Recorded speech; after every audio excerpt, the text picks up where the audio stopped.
Welcome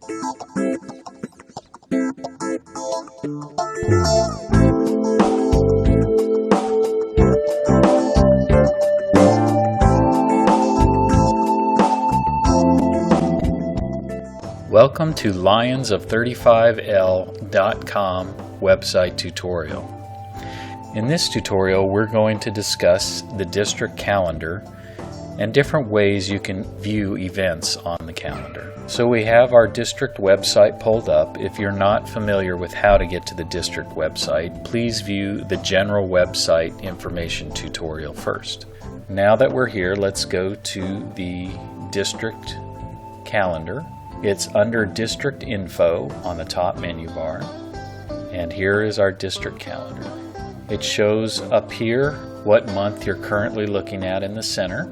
You can switch to different months, 1 month at a time forward, 1 month at a time backward, and these buttons out here you can switch a year forward or a year backward. So here's a couple of events that are listed on the website.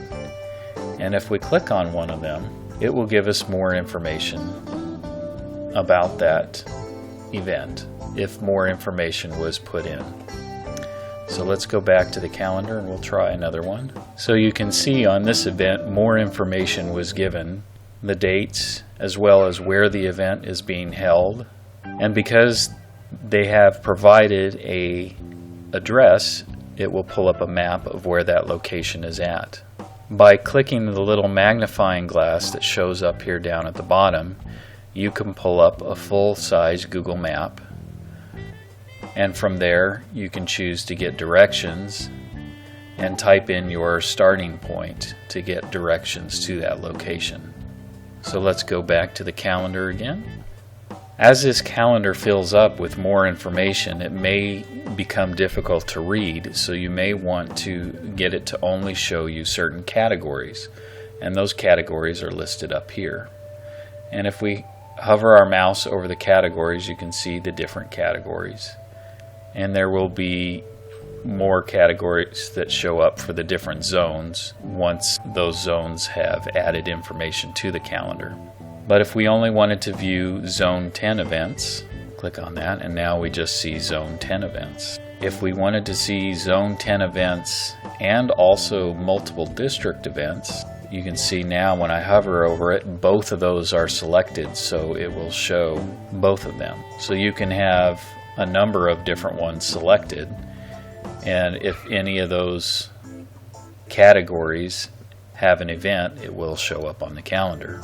To switch it back to view all of the events on the calendar, you'll just click this X next to the word categories. And now again it will show everything on the calendar.